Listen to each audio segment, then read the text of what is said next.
Lord. And Yolanda Caraway are instrumental. They are the most powerful women in the Democratic Party. And by the way, they're running the convention, by the way. And they are rainbow push people. Reverend Jackson, they were in the 1984 and 1988 campaign. You had people who were there who talked about Reverend's journey, how he put all these people in place, began the trajectory. You remember Ron Brown was a campaign manager, then became the DNC chair, then became Secretary of Commerce under Clinton. All of these people. And so and then Barbara, yesterday, oh my goodness, my. I lived to see the day we all did, where the Democratic Party really honored Reverend Jackson for his role in democracy and his role in reinventing the Democratic Party. They had a segment where civil rights leaders came out. Reverend Jackson said not one word. The most powerful tribute I've ever seen to an individual who did not speak, because you let other people speak for you. They ran one of his a video of Reverend Jackson they put together. It was spectacular. I was in tears crying. I was in the front row. Now let me just say, yes, I did. I did Bogart my way. I don't know if Bogart is in the dictionary, but Barbara and Daryl, I Bogarted my way up to the front. All right now. Backstage passes. I had podium passes as well. But I did Bogart way up to the front. I was in the front center looking at them when Reverend Al Sharpton pushed Reverend Jackson, and he was on and both of his sons, Congressman Jonathan Jackson and his youngest son Yusef Jackson, were there on the stage with him, along with so many civil rights leaders that spoke. Melanie Campbell, oh my God, that spoke, and it was just electric. Derek Johnson was amazing. So they all gave Reverend Jackson the honor and praise, and that really, quite frankly, was the beginning of the conference. So what we saw, Barbara, was history once again being made, but history being correctly reported. What we know is so many times when it comes to our community, when it comes to communities of color, history is not accurately reported. But for once, what we saw in the global America, history being accurately reported about the role of one of our freedom fighters, Reverend Jesse Jackson. I want to just point out, it's not because I've been working with him for almost 37 years that I say this, but he is really our only civil rights leader from back in the day, 6 decades of service, who is here to transition out of being a leader on the front lines, but who has, you can see how his years and years of work, all he has to do is, as they say, point a finger and direct and whisper something, and it gets done because he has earned that. And leaders from all over the world, if what we saw at the DNC, and this is my last word, I can just talk forever, if we saw the DNC was magical enough, I've had the pleasure of traveling with him internationally. Internationally, people treat him as a head of state. Oh, my goodness. That's how much they revere him, Barbara. It's true. It's amazing. And, Daryl, did you have a follow-up? Because I know that I won't miss Day also to tell people about the Reverend Jackson. She knows. Well, Barbara, I really wanted to go into Miss Day because I think that in talking about and speaking with Miss Day, it also lifts up the involvement of Reverend Jackson, and that, it's not just the heads of state that he's concerned about, and not just the voters that he's concerned about, but it's the everyday person. So with that, Barbara, why don't we go ahead and bring up Carmen Day? Yes. Are you with us? Miss Day? Miss Carmen Day, if you're there, you're on mute. Okay, I thought I heard her earlier. Okay, we'll come back. I'm sorry, I was on mute. I'm here. I'm sorry. It happens all the time. We have to always make sure that we account for that. So, Miss Day, you find yourself in a position that nobody ever wants to be on, never wants to be in. Your son is missing, 25 years old, amazing academic, wonderful young man. He goes missing. and nobody's listening to you. Nobody. The police, no real good answer. And even after your son's body is recovered, days later, you still not getting answers. But there's one man who listens to you, who holds your hand, who lifts up your cause, who goes all in. His name is Jesse Lewis Jackson Sr. Tell us about him. Let me just say this. Reverend Jackson has been a godsend into this situation of my life, okay? Yes.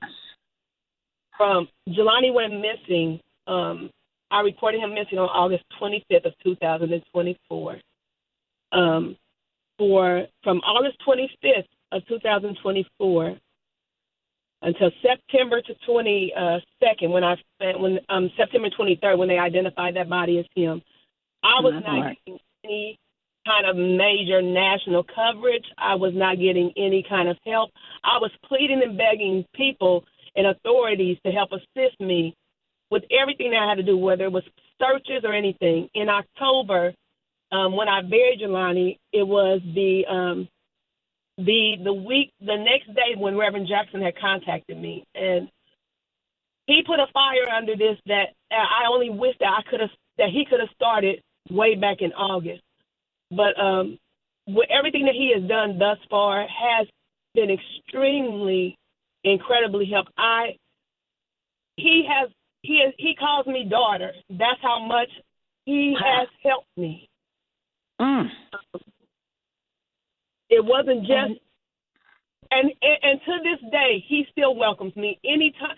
He personally will call me. He personally will connect me with individuals. That's why I got connected with you, Ms. Arnwine. It's through Reverend Jackson.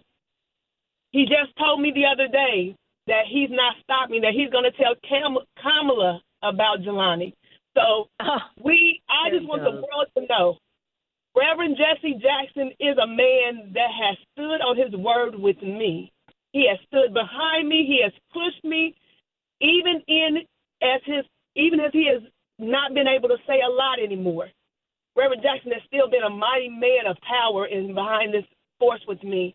That even though that Bloomington Parole, LaSalle, the state police, and all of them do not think that I have anybody in my corner, Reverend Jesse Jackson has been there. And I want them to know that he's still there, and we're still working, and we're still fighting, because we're still going to find out what happened to Jelani. And tell people, this is the 3rd anniversary, right? Coming this week of Jelani's passing. Yes, ma'am. And yes. Go ahead. Yes, ma'am. This is I thought about this last week. I don't call it an anniversary because there's nothing to celebrate. This is I have an angel, so it's his angelversary. Jelani, this is the 3rd year. I yet do not have answers. I yet do not know anything. I yet have been the one to have to discover and help the police find out things. I was the one that helped the police unlock my son's phone. They had his phone for a year and a half and did nothing. I was the one that was able to watch a video and inform them, like, hey, we need to zoom in on this video, get the capabilities to slow this video down and find out, because my son is punching in his code on their phone. And they finally did what I asked them to do. And in 10 days, we were able to find out what Jelani's code was. Just imagine if I had found that code a year prior to that. It was me that had initiated all these searches, that not one police agency initiated the search until I had to put the pressure behind them, had the public enforce it, that we need to start looking for this young black man that was missing. They had everybody out there looking for Gabby Petito, but they did not have anybody looking for Jelani. I want them to realize that disparity is real. that these young missing black males that go missing, they're not always affiliated with drugs. They're not always affiliated with gangs. They're not always affiliated with anything negative or bad. They are affiliated.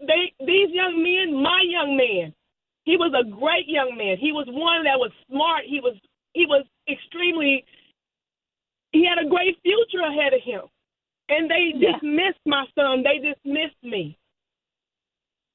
And had it not been for Reverend Jackson to step in, to bring the spotlight on Jelani, I would not be here today. I would not have I don't feel like I've made a lot of progress, but I wouldn't even made this much progress if it had not been for the help of him. And Ms. Day, tell our national audience, how can they help right now? Establish a foundation. And this kind of fight for justice requires funds. It requires support. It requires a lot. Tell our national audience right now how they can help you. Right now, I would like for the audience to know that we need funds. The foundation needs funds. I need sponsors. I just had to pay out of my pocket. I was able to get the phone from the police, and I had to send the phone off to a forensic specialist. So I had to pay for it. Out of my personal pocket from the foundation also has helped me. So how do they give? How do they give to your foundation? How do people give to your foundation? They can go to the JelaniDayFoundation.org, that website, and you can donate on the website. We have a GoFundMe page that is still up that they can go and donate on that page as well. Anything can help. We take anything. Anything can help us at this point. I'm looking to get a new private investigator, and also that takes funds. I want to be able to help other families that are in this same situation. I want to make a difference because I want you to know that disparity between black males that go missing, we need to continue to spread that awareness. We need to continue talking about networking with the families of those same tragedies so we can make those differences. And Ms. Day, can you spell Jelani's name for people so they know just where to go and how to look the foundation up and how to look up the GoFundMe? Spell his name for everyone. Yes, ma'am. The foundation website is the Jelani Day Foundation. Is TheJelaniDayFoundation.org, or you can also look at. We have both literally in the front, and it was amazing. I'm sorry. No. That was just everybody be on mute when you're not speaking. But go ahead.